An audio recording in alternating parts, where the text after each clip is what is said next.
There's a corrections director, basically the police. He aims his gun at other police officers. They are in fear of their lives, according to them. And what do? They do not shoot him. They do not try to kill him. They do not bring SWAT to knock in his door. They bring specialists to negotiate with him until basically 1 in the morning. Let's put up a picture of this former corrections director.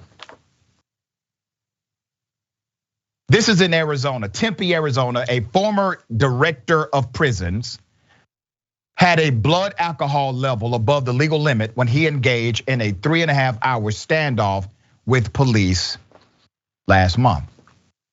The man's name is Charles Ryan. You see him there. Police say Ryan discharged a pistol in a bathroom, which prompted his wife to call the police. That was about at 9:30 p.m. They stayed with him all night, even after he aimed his gun to shoot, as if he was going to shoot law enforcement. They did not kill him. They did not even arrest him. They did not even take him to jail.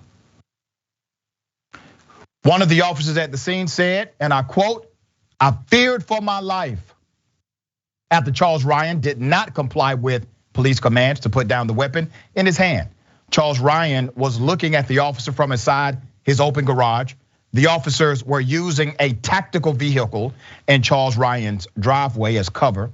One of the officers fired a shotgun beanbag at Charles Ryan. The officer would later fire a second beanbag when Ryan again refused to comply, even though he was armed. There's more. Ryan had a blood alcohol level of 0.105, above the 0.08 legal standard for intoxication.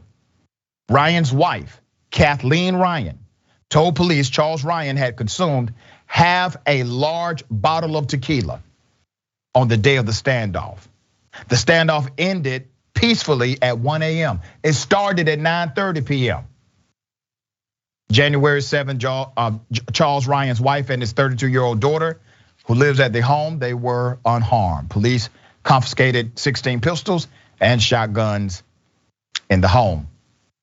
Maricopa County Attorney Alistair Adele is contemplating, considering whether to file the recommended charges of aggravated assault against a police officer and unlawful discharge of a firearm.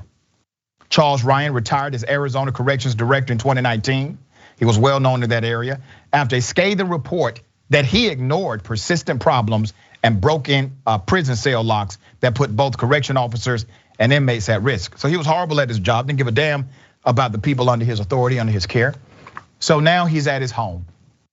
He's at his home, he's drinking too much, and he fires his weapon. He ends up injuring himself.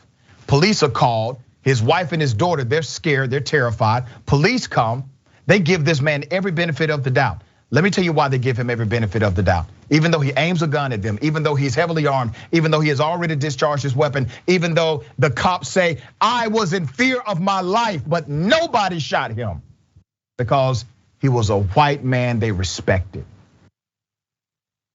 That's why nobody shot him. Not one cop, not one person opened fire because he was a white man they valued. See, they valued his humanity. And I'm not saying Charles should be dead, but I am saying that George Floyd should be alive. Amir Locke should be alive. Breonna Taylor should be alive. This comes back to culture. We keep talking about reform and policy. This comes back to culture.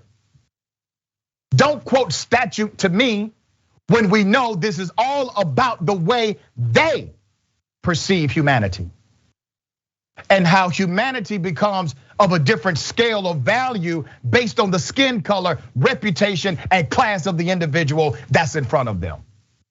And until you change that culture in policing, it would never return back to public safety. Jackson, thoughts? So yes, culture and symbolism. So much to the point that it has power that they can have a gun in their face and fear for their life, but still see him as a troubled man who they need to talk down. But obviously a black man or a brown person or anybody, Latino, anybody in a situation like that. It's the idea that they're a threat before anything even happens that typically leads to, people being shot in the back or people being kneeled on their neck for 10 minutes and things along those lines. So exactly like you said, and kind of to the points that I made in the last segment we just did, is at the end of the day, culture and power trumps the law. It trumps whatever's supposed to be done. And the idea that this man is somebody who we should protect within our community saved his life.